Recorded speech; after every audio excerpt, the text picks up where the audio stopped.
to The Red Menace. We're a comedy news podcast bringing you the latest and greatest stories from the least cool state in Australia, because the ACT, I never thought I'd say this, is now the coolest state or territory in Australia. Now, do you want to know something that really annoyed me about this news, Chris? Can I tell people what the news is first? You can tell the news first, and then I'll tell you why it annoyed me. Weed's legal in the ACT now, and that's the only place in Australia that it's legal, and approximately 40 people live there. So, yeah. Now you may say they're all politicians or people I've dated. News, both are bad. So it was very close to being the correct time to release the news, but it came out about 8 minutes too early. I know. To be 4:20. They released it at 4:12 p.m. Why would you not wait Psycho. an extra 8 minutes to put that news out? It's absolutely disgusting. I know. That they just...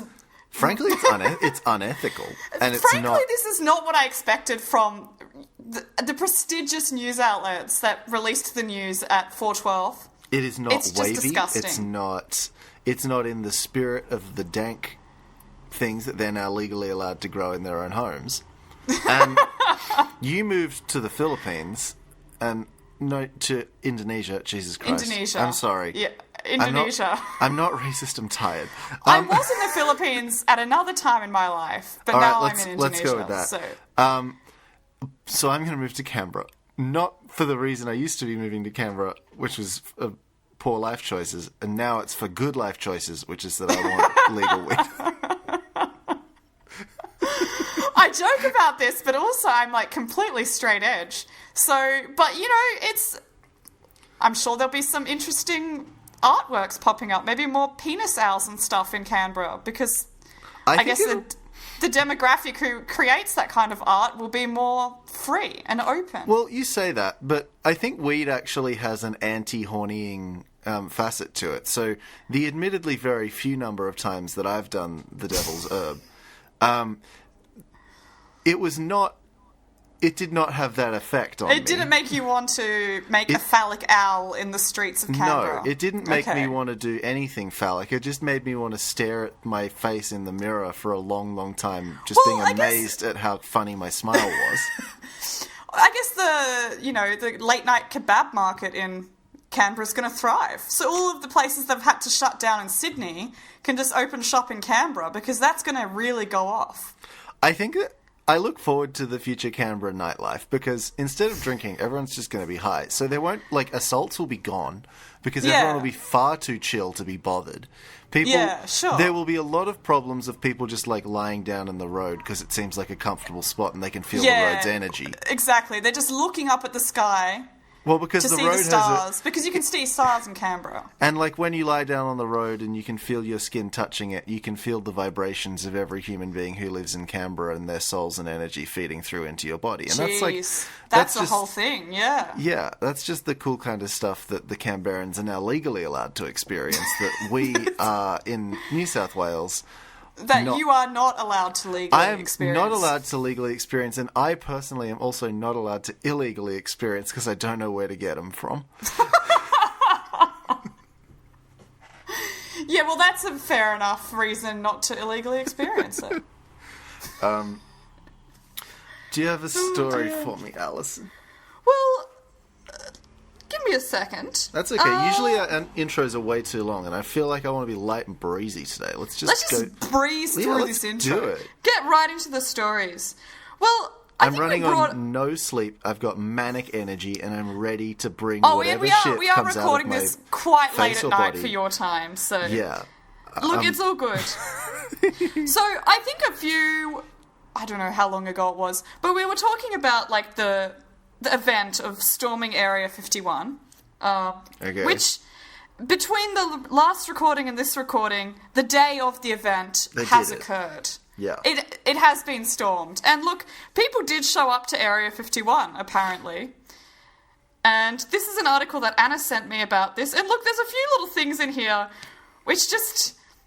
Anna is our newer intern. Anna is our new intern. Marianne still works for us, but there's a legal thing where an intern can only work for you for 6 months before you have to start paying them. And I can't. Until you guys buy more t-shirts, I can't pay anyone, okay? See, our intern Anna has in fact caught up to where we are now and is now listening week to week.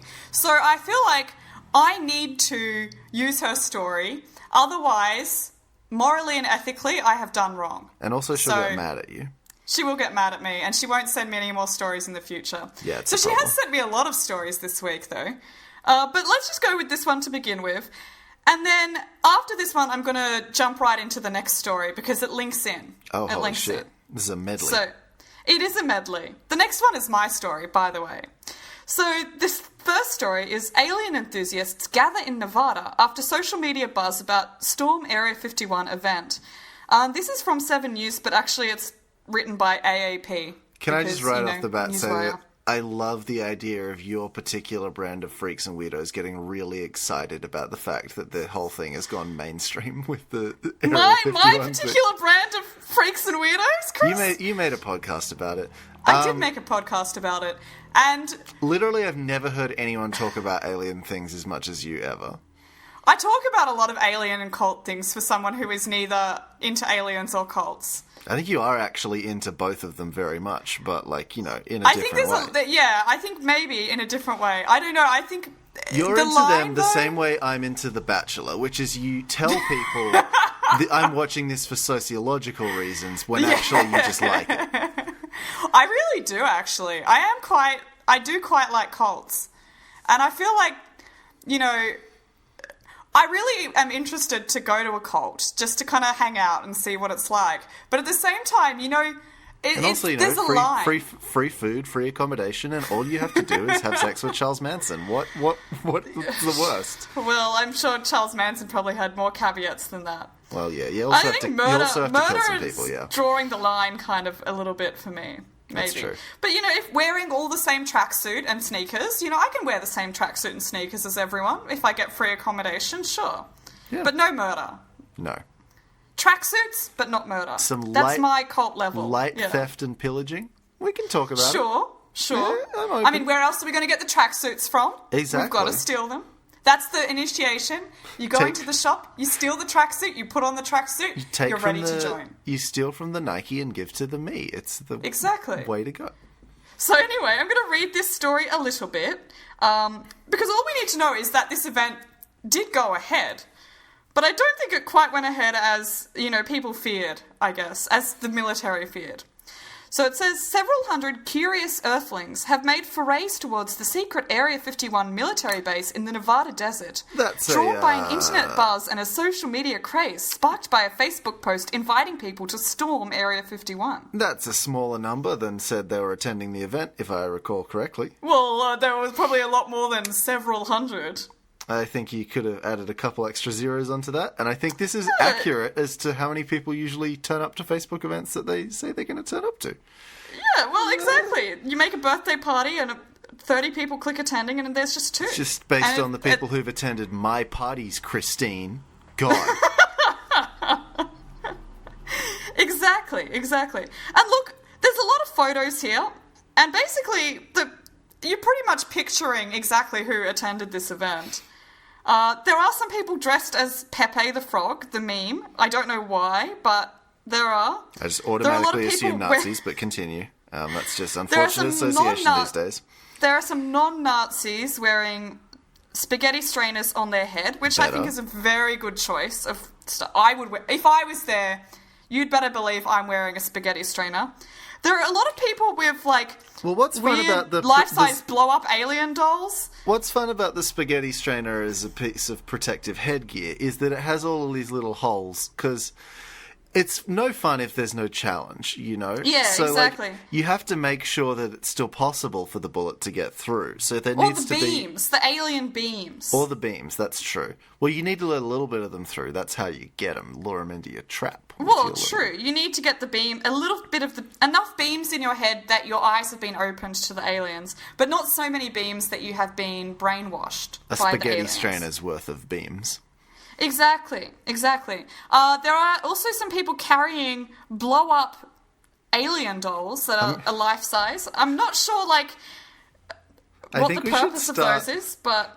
I think we should start measuring levels of indoctrination in terms of spaghetti strainerfuls. Sure. Like, Yeah. So I don't really want to go into this event too much, aside from the fact that it happened and there were people dressed like Pepe the Frog, which, yeah. But we broke the news, not really broke it, but we mentioned on this podcast an even better event that was due to happen in Tasmania on the same day. Oh, shit, yes. Yeah, which was the Storm the Wood Chip Pile. Absolutely. And you know what? I like aliens, but I like wood chip piles more than aliens. I like wood chips a lot, though. You can do a lot with wood chips. Anything could be in that wood chip pile. We know there's aliens at Area 51. Sure. But there could be a Bigfoot inside the wood chip pile. There could be, like, I don't know, anything you're looking for could be a secret society. There could be a lovely community garden. You have no way of knowing. Exactly. We don't know what's inside the wood chips, and that's why where the Tasmanians are hiding all of their weed plants until their government Until their government takes the lead. Didn't want people to. And so, for those of you who have been following our podcast, would know that unfortunately the Narcs in Tasmania did shut down the Storm the Wood Chip Pile event, and it was replaced with the event Safely and Legally Approach the Wood Chip Pile.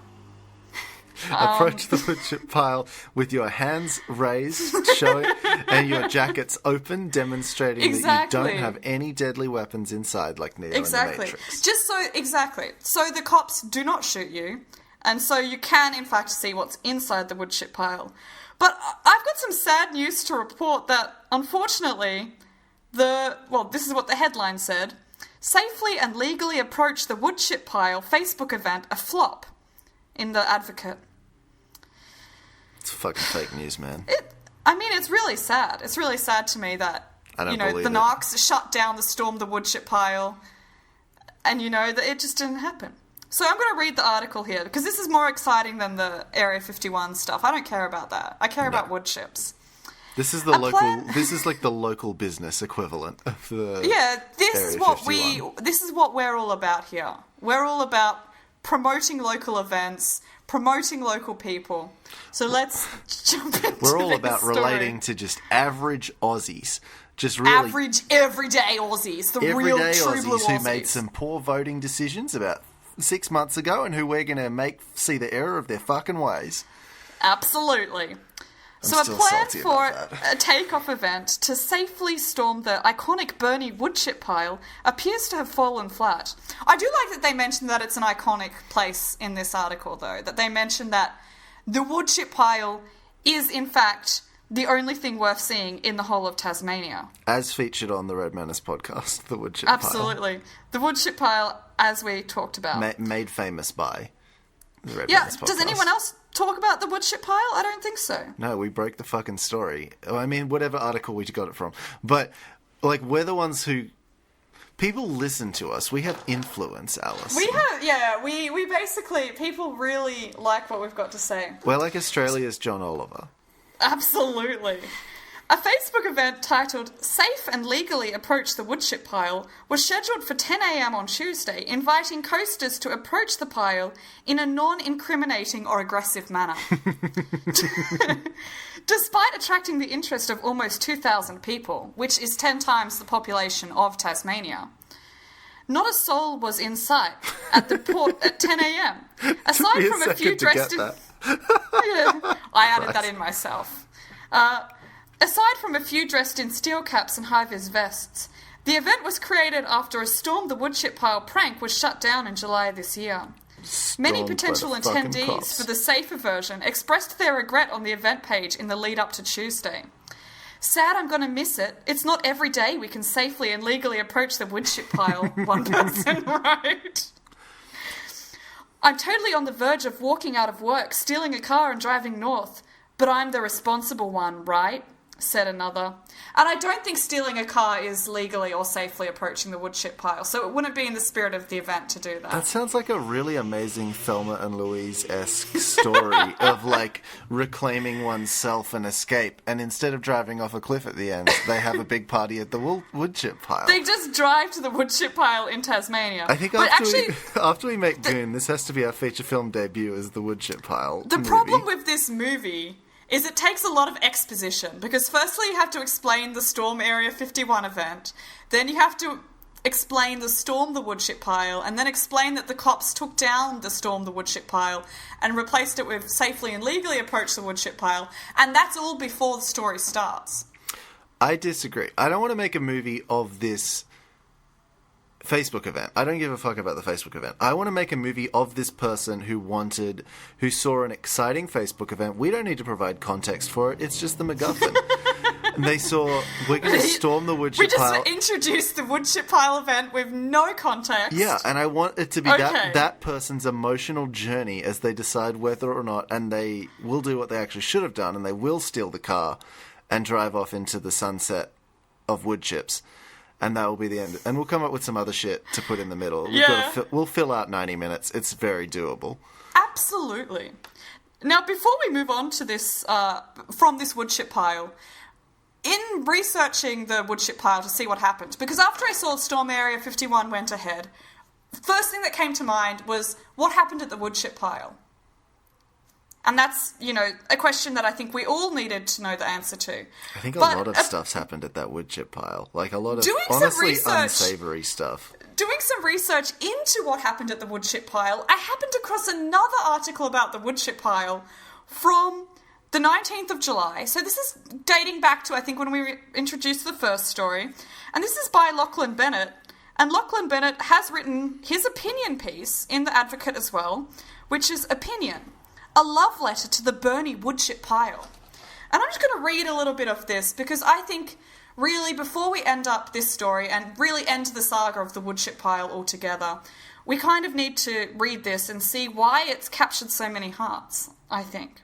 Okay. Before I moved to Burnie, I never realised the city held one of the unsung wonders of the world. We call them the Pyramids of Burnie, one of my colleagues proclaimed after our Come on, dude. After our 4 or 5th bogues at the Portside pub. I couldn't understand how there could be anything wonderful about a gargantuan pile of wood chips lumped on the docks. It seemed more of a crumbling monument to the past pillages of Tasmania's rainforests, the ruthless efforts of guns to silence doctors, and a city that has outlived its golden industrial age. But as I watched the sun shimmer across the wood chips each morning... This is a beautifully written opinion piece, my God. It really is. But like I'm reading the fucking Goldfinch. Like, what is... This is the most beautiful thing I've ever read, frankly. But as I watched the sun shimmer across the wood chips each morning, those pyramids have become almost as great as Giza. I can't help but marvel when I see the mist curl around the peaks of the pile, the water vapours refracting sun rays into a colourful display. I'm getting kind of moved by this. This is... Exactly. I was taking the piss out of the woodchip pile, Chris, but when I read this... I want to see it. I want to be there. I want to be part of this. Amongst the wood chips. For a while I've been thinking, like, maybe 9-to-5 job being in society is just not for me. My old boss moved out to, like, a farm in India and she raised goats or something. I think I need to raise wood chips. I think the wood chip pile is where I need to go. You need to be at the wood chip pile and just be amongst it and feel its energy and see its splendour. I need to be like a forest ranger, but for the wood chip pile. I think that's my dream job. Absolutely. A security guard for the wood chip pile. Yeah. I just watch it. Exactly. You just watch it all day and all night and make sure no one trespasses. Splendor. Exactly. I have to stop when I view the pile from a different angle. The forever changing facade casting new silhouettes on the horizon. And I feel somewhat reassured when I see that iron apparatus is still pouring a golden river of wood chips on top of the pile. You could almost believe the wood chip pile was a public artwork had David Walsh plunked it down in Hobart. It is. It will never end. It will become a wood chip island of Tasmania. Tasmania will be taken over by wood chips. The way it should be, honestly. I've been there. It's fine. But... actually, it's very nice. They have poppy fields. That's where a lot of heroin comes from. Not that I endorse heroin. It's just a fun little tidbit. Well, that's a little bit of information to know about Tasmania, I suppose. Yeah, it's where wood chips and heroin come from. And you can rank those in terms of usefulness depending on your own life choices. It's up to you. Yeah, well, sure. Personally, I would say wood chips are probably more useful to me. I like gardening. Yeah. Now, I'm going to skip over a little bit because it does go back to the wood chip pile event. And it mentions a little bit about the forestry industry. But look, this is what our mate Lachlan continues with. This is how he ends up, and I think this is a really good place to leave this article, and to leave this story, and to leave this saga, you know. Okay. I'm not here to debate the merits of the forestry industry, but I will say this. Next time you drive along the Bass Highway and see Bernie emerging from behind Round Hill, take a long, hard look at that wood chip pile, and then, with an open mind, ask yourself, what does that pile mean to me? There you go. A bit of a question to leave you with. Oh, man. Whoa. Yeah. Shit, dude. Damn, dude. I've got to get to that wood chip pile, you know? I've got to see it with my own eyes. I've got to see be there. The desolate husk of Tasmania's industrial age. Got to see the sad remains of Tasmania's rainforests. I've got to see the wasted hours of human suffering and natural beauty and splendour that's gone into that gargantuan pile of sensuous wood chips. Absolutely. We should just become a ASMR wood chip pile podcast. And I feel like we probably would get a lot of listeners for that really specific podcast genre. You and I think our whole vibe is based on essentially trying to one-up each other in terms of saying dumb shit. So yeah.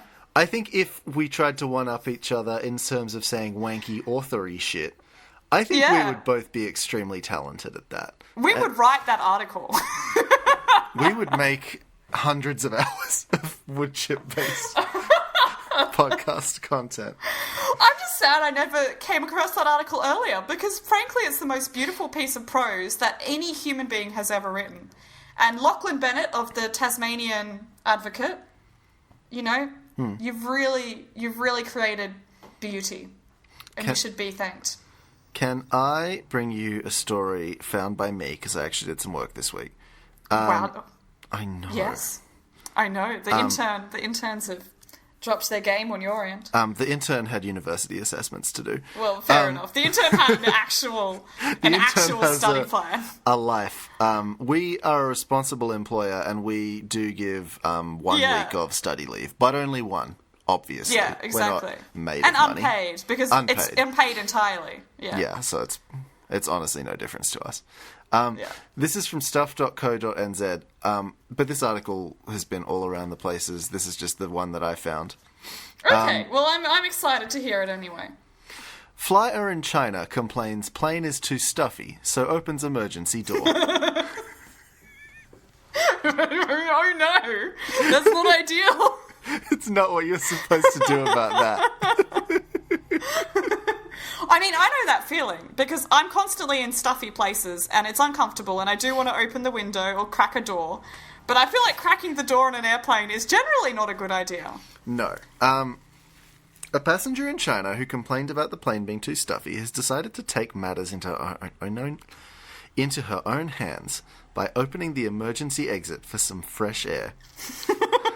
Oh no. The incident happened on Xiamen Airlines flight MF8215 at Wantai International Airport. A video shows the door wide open as the plane was coming to the end of boarding. According to an employer of Xiamen Airlines, the cabin crew had already warned passengers not to open the door. I might just crack open that door, hey? Newsflash says the flight was delayed for around an hour and the woman was arrested by police, which is great. Yeah, well, you don't say. Well, I'm glad she opened the door before it took off. Well, I imagine it takes a lot. Off. I imagine with air pressure being what it is, it's a lot harder to open it when you're up in the sky. Well, I would hope so. I would hope it's not easy to open the door up in the sky. Well, they go outwards, not inwards. Inwards would be bad, because I feel like if you pull it... Just wait. Because in the movies, when the plane window opens, all the stuff gets sucked out of the plane. Yeah, so, exactly. all you'd really have to do is just, like, take the little switch off, just unclip the door, and the door's just going to get sucked right out of that motherfucking plane. Well, true. So you've really just got to flick the switch. So you need to not have someone like me with an anxiety disorder sitting in that row, because I'm going to want to fidget with it the whole time. Like, when I'm on a plane, they're like, are you comfortable with this responsibility? I'm like, I am not, sir. I will kill us all. I am going to open that door. I'm going to open it at 10 kilometers in the sky. See that button there? I'm going to press that. It's if you inevitable. let me sit here. If you can provide me with a dummy button, then we might be okay. But I am going to need a placebo button. I do like pressing buttons. When they're there, I do want to press it. And see what it does. A very cathartic experience. It is. And even if the button does nothing, you've pressed it. Can I give you another quick story, because it's also related, and because you got to do 2 stories? Yeah. Quick fire stories, hey? Yeah. Quick fire stories. Exactly. Also because that one was shorter than I thought it would be. This is also from stuff.co.nz, also plane related. Well, that's okay. It's thematic, you know. The most random act on a plane? ? That's the headline. It's not a great headline. Well, it is good clickbait, because I do want to click it and then say, this isn't actually that random. This is just normal. Play some podcast Mad Libs. What would your ideal, what do you think the most random act on a plane would be? Well, see, the word random has been tainted for me by years and years and years in the emo community. Because, you know, like, XD So Random Humour was pretty much, like, the order of the day in 2007 to 2009. And so basically, when I hear the word random, I just think of, like, the t-shirts that you'd buy at JJ's that have, like, a picture of a llama on it saying, I love you in dinosaur means raw, or something like that. Which isn't really random. It's just strange. Okay. That was a lot less interesting than I thought your answer was going to be. So, I'm sorry. I love you, Alison. What would your random thing be? Problem is, I already know the answer, because this is genuinely the most random thing in this article. Like, I can't top it. It's very good. Okay, well, I'm curious. Passengers behaving strangely on planes is nothing new. It's become a virtual cottage industry with Instagram accounts and websites dedicated to all things. I'm actively rewriting this sentence as I read it. To make it better or worse? That's the question. Just because I'm fucking tired. With all the weird things that flyers get up to, mostly involving where people put their feet. But still. Yeah, that's true. How passengers spend their time in the air can lead to a lot of head scratching. A case in point is this video on a recent flight from Nice in France to London Heathrow. Voice artist Jane Sharp filmed a flyer using an air vent to dry an entire deck of playing cards one by one. I'm sorry. That is quite random. They took one card out of the deck that they had presumably spilled some sort of fluid on, and they lifted it up to the air vent, and they put it in front of it, and they rotated it around until it was dry. And then they did that 50 more times. Oh my god. I mean, I wouldn't have guessed that. No. I think it genuinely does hold up to the title. It genuinely does hold up to a very random thing to happen. But also, like, it's captivating imaginations, because I want to know what they're using the deck of cards for, how it got wet. You know, there's all these questions in my mind that I need filling in when I hear this story. Before we... Because we both know none of that is going to be answered. Before we finish that, can I just give you the last, 3 sentences of this article? Of course. Sharp called it the most random act she's seen on a plane. Commentators on the video agreed. I'd have decked him, said one. Oh, fuck off. That's a bad... I mean, it's not even a very good use of that pun. He's not playing with a full deck, said another. Sharp added that the flyer didn't have it easy. The Queen of Clubs proved particularly damp. Now, at what point in the air travel process was this deck of cards, and the Queen of Clubs especially, able to become so very moist that they... I don't want to know, really. This guy, okay, I've got the story. This is what happened. This is my theory. My theory is that this guy was like so keen to join the Mile High Club, as any guy is. I don't know if it's a man or a woman, but whoever it is, they wanted to join the Mile High Club. And look, they're not very good at picking people up, but they know that chicks are into magic shows. Oh, yeah. Chicks love magic. Ladies are horny for magic. Everyone knows Ladies love magic. And so this person saw the hot chick in the seat next to them, and they were like, you know what? I want to impress them. But they weren't quite that confident about their magic trick, so they had to go into the toilet to practice their magic. And then they dropped the cards in the toilet.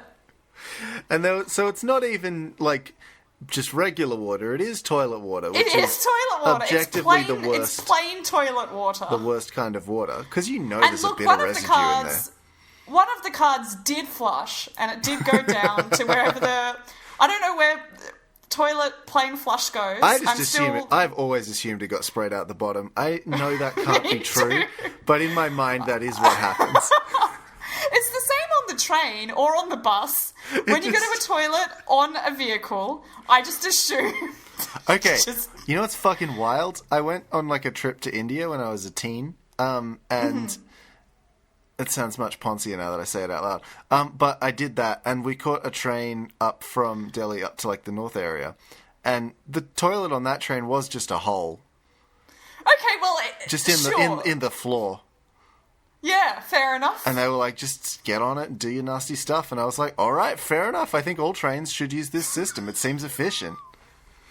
I think we've really over-engineered our Australian trains. We've created a problem. Well, that's true. We just need to let our bodily, release our waste right onto the tracks as the train plows on through. The speed at which you are travelling means that you get, like, not so much a bidet, but like an air bidet, in a sense. Yeah, for sure. You kind of get a blow-dry. Yeah, the air's just blowing up there. A few weeks ago, when I was hiking when I went to the forest and I was hiking, and then we had to record the podcast extremely early in the week. Yes. That week, I did stay in a village where the toilet and shower was the river. The shower was upstream from the toilet. Good. And look, I did need to use the toilet, and I did want privacy in the toilet. So I went around the corner, and I found this really nice area that looked like the perfect private area to use the toilet. But there was a quite large snake there, which I didn't notice until after I had started pissing. And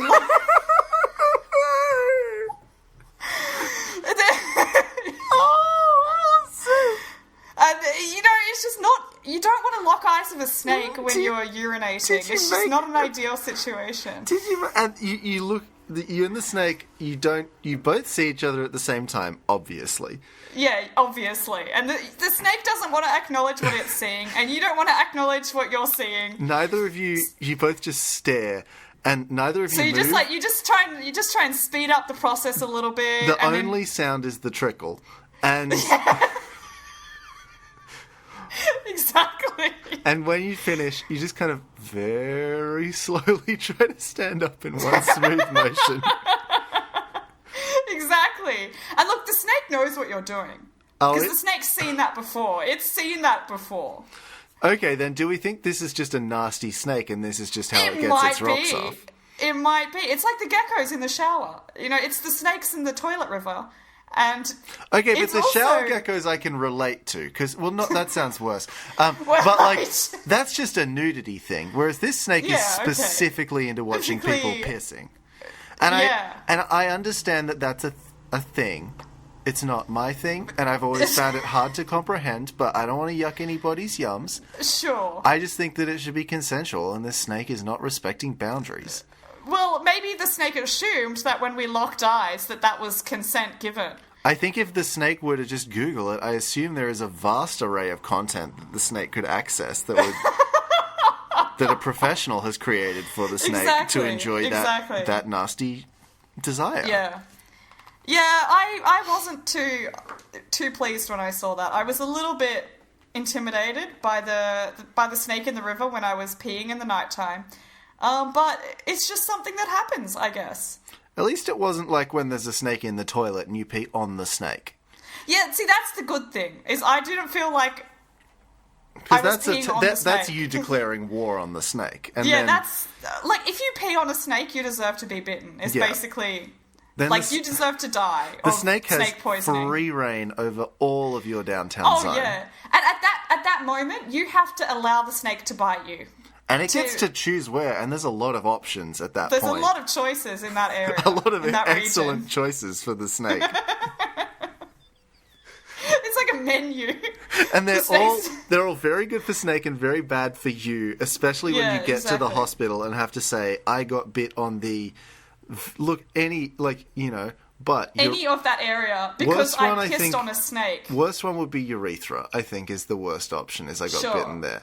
But and look, you would have to explain that you pissed on the snake, so you deserved it. Yeah, because the doctor would otherwise be like, let's get rid of this snake. And you'd be like, no, the snake didn't do anything wrong. I was asking for it. It was my fault.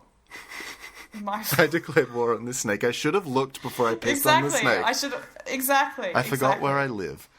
Do you have another story for me, please, Alison? Oh, yeah. I've got another story from Anna. From our intern, Anna. And look, Anna sent me this one. This one is a local community story from independent local news, I believe. Whoa. Whoa, indeed. From communitynews.com.au. It's not owned by Daddy's News. Interesting. Yeah. I thought Daddy owned everything now, but I'm glad he's not. Because so did I. Look, I love my dad, but I don't want him to have a monopoly over the Australian media landscape. And I think... Well, exactly. Exactly. I don't want anyone to have a monopoly over the Australian media landscape. So this is something that's outside of our normal realm of Daddy's News or, Murdoch. My dad gets very grumpy in the mornings, and that's when news is released a lot of the time. And I don't know if I trust him with that responsibility. So this is from the Weekend Courier is the name of this newspaper. Okay. Let's see. I don't know where the Weekend Courier is from. I can find out pretty quickly. It's not. I don't care. No one really cares where the Weekend Courier is from. Oh, it's from the South Coast. Okay. Apparently. Anyway, so the Weekend Courier, and this is written by a staff writer, which is a really great name if you're a journalist to be called staff writer. Yeah. Mr. Writer, S. Writer. This is the headline. Don't assume staff writer's gender, Alison. Staff is a non-gender specific name. Well, that's true. Mr. or Mrs. or whatever else, staff writer. This is the story. It says, city to remove fake crosswalk painted on the road. Okay. By staff writer. Okay. Yeah, I'm invested. You're invested? You want to know about this fake crosswalk? I do. This sounds like a very fun prank. The picture in question is the crosswalk that has been painted very well. Okay. So it's a crosswalk crossing the road. It looks like a normal zebra crossing, but apparently it's not. Someone just put it there. Someone put it there, and I do like that idea. I do want to try this at home. So do I, because there's a lot of places in Sydney where I would love to just be able to go across, like, when I'm walking up Pitt Street and I'm like, I got to get across, so there's a lot of these nasty cars. If I could just carry with me, essentially, like a rug that I could unfurl in front of me and be like, hey, crosswalk, you fucking stop, and then I'll just roll it up behind me and be on my way. And then the cops can't, bust you for jaywalking. No. Because there was a crosswalk there. It's one you brought from home, but it's still a crosswalk. And because the cops followed me across the street after I'd rolled it up, so they were the ones jaywalking, so they should go to jail. They should be arrested. Yeah. They should be thrown up and locked up for life. Thrown up? They should be thrown up, Al. Thrown up. I really don't know what I was trying to say there. You got suddenly into the problem. I spend a lot of my day not speaking English, and so I think I've forgotten how to speak English just a tad. So I feel like I frankly abuse the English language on this podcast, so I don't know if I'm a great influence in that regard. Well, that's true. I think the most English speaking I do in the week is when I record this podcast, and so that's probably not great for my English fluency. Good thing that I don't have a teaching job to go back to when I go back to Australia. Otherwise, I don't know if I'd be able to teach English. Well, for what it's worth, we often record this quite late at night now, so I can't tell the difference, so we're all good. We're all good. Let's jump into this story, though. So it said, a City of Rockingham councillor says a fake crosswalk painted on Baldivis Road will be removed as soon as possible. Councillor Matt Whitfield posted a picture of the crosswalk on his Facebook page this afternoon. You will perhaps have noticed that there is a new pedestrian crossing with, like, aggressive quotation marks around pedestrian crossing. Okay, Daniel, or whatever your name was. Okay, Matt Whitfield. Fuck. Similar genre of name, though. Yeah, it's very basic white man name. Yeah. You will have noticed that there is a new pedestrian crossing on Mackaybe Drive between Delta Road and Farlap Parade, he wrote. This appeared over the weekend. Also in aggressive quotation marks. This is not approved by the city or main roads, and it is not a legal crossing. Not illegal crossing, so it's legal to do it? It is not a legal crossing. So like you can you can do it, is what I'm hearing from just this is what I'm taking away from this is that it's well, fine. This is what it's fine. I'm taking away that what he's done is posted this on his Facebook page and alerted a lot of people to the presence of this crossing who may not have otherwise known about it. And he said that it's not an illegal crossing. So, like, you can definitely do it, is what I've heard just on the grapevine from the mayor of wherever, named Matt something or other. From Councillor Matt Whitfield, yeah, who loves... I think Matt...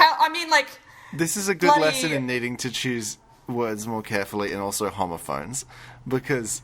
Matt's really walking into dangerous coals. Fuck, I'm tired. But seriously, like, this is a new genre of narc, right? This is a crossing narc who sees crossings and be like, this isn't a legal crossing. You can't cross the road here. So I'm going to read out just the last of this story because there's not too much more to it. And then I'm going to jump into you don't have the a Facebook permit post. For this Alison, can you imagine if there was a fucking toll pedestrian crossing? You know, it wouldn't surprise me with the way Sydney's going if they started setting up toll booths on pedestrian crossings. I have a business idea. Get on the phone to Gladys, pitch it to her, she will probably accept it. Oh, I will. She will love that idea. She will salivate over monetising pedestrian crossings. She'll be like, say it to me again, but slower. Say it to me again. It's just what I want to hear. This is not a supervised crossing and it does not comply with any safety standards.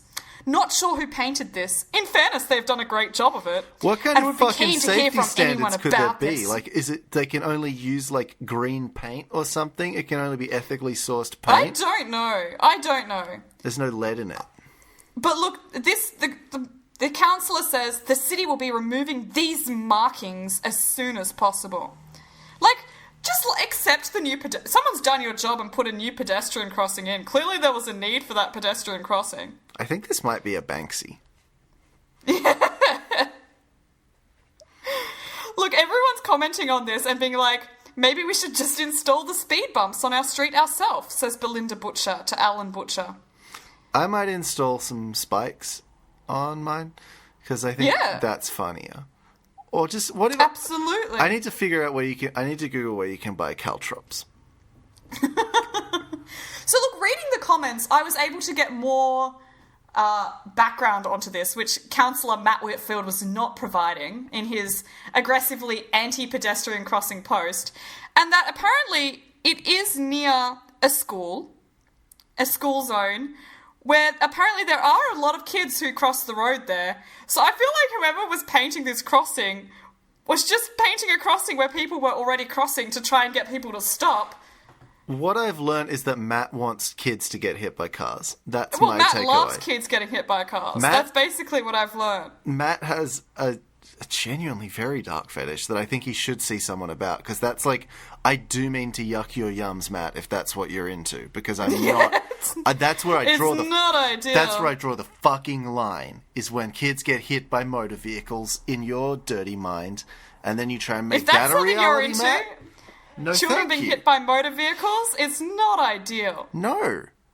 If they didn't have a motor, then okay, because it'd be a horse-drawn carriage and that would be funny. But, like... Absolutely. But, Matt, no thank you. I don't support this, and it's not okay. Don't let kids get hit by vehicles. This has been a PSA, approved by Chris Paulson. A PSA is that, look, if your fetish is kids getting hit by cars, you should probably see a doctor, because that's not ideal. That's really not great for you or anyone else. Yeah. Fortunately, I don't think... We'll set up a hotline for that. I don't think S. issue. Writer did a very good job in investigating this story, because there's a lot more to it than they provided. I'm just going to read Joanne Harrison's bit of context, which I did provide before, but this is what she says in the Facebook comments. I don't have kids, but this is an extremely busy part of the road, and if council didn't do it, they certainly should do. I am very happy to stop. So many kids run across this road here, as no other crossing is available. Maybe someone is trying to ask the council for help. And I'm like, you know what? This guy or girl, whoever painted this crossing, is a hero. They should be awarded. Yeah, this is They're saving lives. An excellent protest crosswalk. Vigilante going out there, doing the dirty work that the council doesn't want to do, painting crosswalks where there needs to be crosswalks, putting in speed bumps where there needs to be speed bumps. Totally. You know? We should give them like a Purple Heart or something. I don't know what the awards are. But I don't know what the awards are. I don't know what awards are available for like council workers who paint crosswalks. I'm pretty sure but that's whatever award is available, that's a this military person should one. take all of them. But what I like to think, I think they should get like an art prize, because I'm imagining someone turning up in the dead of night with like their paint thing, the thing that's shaped like a toast that you put all of the paints on, and you put your little brush in it. But it's just all the palette. The palette. There we go. I didn't sleep much last night either. The thing that's shaped like a toast you put all your paints on. I love that. Yeah. So many things in life are shaped like toasts. There are anything looks like a toast when you're hungry. Most pools, or if you've been to Canberra, most I suppose. pools are toast shaped. Okay. But anyway, I can just imagine someone like sort of sitting down in like their apron and their beret and like with their toast paint thing. And like getting like a tiny little paintbrush and painting these things one stroke by stroke. Oh, absolutely. Because they don't have access to the proper materials. They had to do this the old-fashioned way. Yeah. They just got down on their knees, and actually, if you look closely, it's actually not just block white. It's actually like intricate figures that are so closely like, you know, bundled together that from a distance it looks like just block white, but when you come up close, it's all portraits of the council members. And that's how the Founding Fathers did make the first crosswalks. That's what Hamilton 2 is about. Exactly. Hamilton 2, the first crosswalk. And it's just, it is the I've never watched Hamilton. Neither have I. And I don't know a lot about American history. Neither do I. Which is really sad for any of our American listeners. But look, I do know about the first crosswalk, and that's all that really needs to matter. I think really this is like the first real crosswalk. This is the... Well, this is the first organic crosswalk. This is the first crosswalk by the people, for the people. For the kids, man. For the kids. For the kids. They're doing it for the kids. Think of the children, hey? Think of the children. Let me find a story to close out on. No worries. Oh, this one's fun, actually. So this is yet another stuff.co.nz, New Zealand. We're just really digging into stuff.co.nz today. Get off my back. They have good stories. Let's just... Hang on. Let's call it Stuff Cones. All right. This is from Stuff Cones. This is written by Tom Hunt. Tom Hunt, okay. Yeah. So, Nelson man who shot at real estate agent's drone has had charges against him dismissed. A man Yeah. So there's a lot happening immediately in the headline. Yes. Sure. I want to know the story. A man prosecuted for shooting at a drone has had the charges against him dismissed. Judge Tony Zorab's ruling into the case against Craig Allen Heath hinged on whether the drone was over his property and whether he had a right to fire the shot. Well, not if the drone is carrying a guy with beer, as we had a few weeks ago. I don't believe so. I believe this was an unmanned aerial real estate photography vehicle. Jeez, that's a grim state of affairs. This is capitalism, guys. This is capitalism. A UARV, an ARV. He was charged with intentional damage of a drone and discharging a firearm in a public place, with police saying the drone was over another property and that Heath fired from his property across or near Matakatiki Road. In the end, Nelson District Court Judge Tony Zora was unable to sort out where the drone was, gave Heath the benefit of the doubt, and dismissed the charges. Which is fucking great. I like this. This is very New Zealand, you know? It's just like, oh, you know what, mate? Like, I guess... We can't really figure it out, so I guess you're going to go free. Oh, you know, benefit of the doubt, brother. You said you didn't shoot into the other person's property, so, you know, I trust you. I trust you. We don't lie in this country. So just maybe try not to shoot at any more flying objects in future, or, you know, just take a good look at it and make sure you know what it is first. I base everything I know about New Zealand from What We Do in the Shadows and the spin-off television series. What We Do in the Shadows. Wellington Paranormal. Oh, okay. There's also another spin-off of that called What We Do in the Yeah, Shadows. I do. But I have think seen that's American. Well, it is American, but it also stars the guy from the IT Crowd who is the boss. Oh, okay. Yeah. Anyway, that's completely off track. Yeah. But everything I know about New Zealand, and as far as New Zealand people act and behave, is based exclusively on that content. I mean, it's just, you know, hit us up, but I think it's accurate, because... I feel like it is. The saga unfolded on Matakatiki West Bank Road, a rural road running due south from Murchison besides the Matakatiki River. It is here that Heath lived in a property with 2 yurts, which is adorable. I love this. Yeah. This is very cool. This guy has yurts. Yeah. It's very Gwyneth Paltrow. It was also along the road that real estate agent Toby Randall was selling a property. I hate Toby Randall. He's just that name. That name alone. He's the enemy in an 80s movie. Right? He's the corporation that's here to shut down the yurts where the youths are having fun. Toby Randall was selling a property on the day in question, September 18th, 2018. He went out with 2 others to get some photographs for the listing. A photographer there, only identified as Mr. Star, Mr. Star, okay. Well, this is definitely an 80s villain. Yep. Only identified as Mr. Star, got a drone airborne, then handed the controls to Randall, while another estate agent, Sharon Miller, went in pursuit of a dog that had escaped the property. There's a lot happening. There is. It sounds like a really, really good, sitcom episode. Oh, dear. Exactly, because we've got the A plot and the B plot happening there. The A plot is Toby Randall and Mr. Star using the drone to spy on the guy and his yurts. The B plot is just Carol? What's her name? Carol? Sharon. Sharon. It's just Sharon chasing the dog through the city. And we don't have enough budget for a dog, so it is just shots of Sharon running around. Going... Yeah, and we hear woof, woof, woof. And that's how we know there's a dog. We only have 1 3-second woof, woof, woof clip, though, so it is just that over and over again. It's the same clip. Yeah. Yeah, exactly. And what they will do is they'll just clip it from this podcast and play that. In all the... That's why there'll be some motorcycle noise in the background of it. Yeah, exactly. In all the claims and counterclaims was one clear fact. Heath took exception to the drone, grabbed his shotgun, and took a shot at it. But crucially... Well, I mean, they could clear that up. But crucially, and a point the prosecution failed to win, was whether Randall and his people were correct that it only stayed over the for-sale property, or did it veer over Heath's. The traditional position in common law is that he who owns the land owns everything reaching to the heavens and down to the centre of the earth. And, oh my gosh! And under civil aviation... You know that story we had... I don't know if I think we talked about it on the podcast, about the strip of land that someone accidentally bought that was 20 centimetres long. Yes.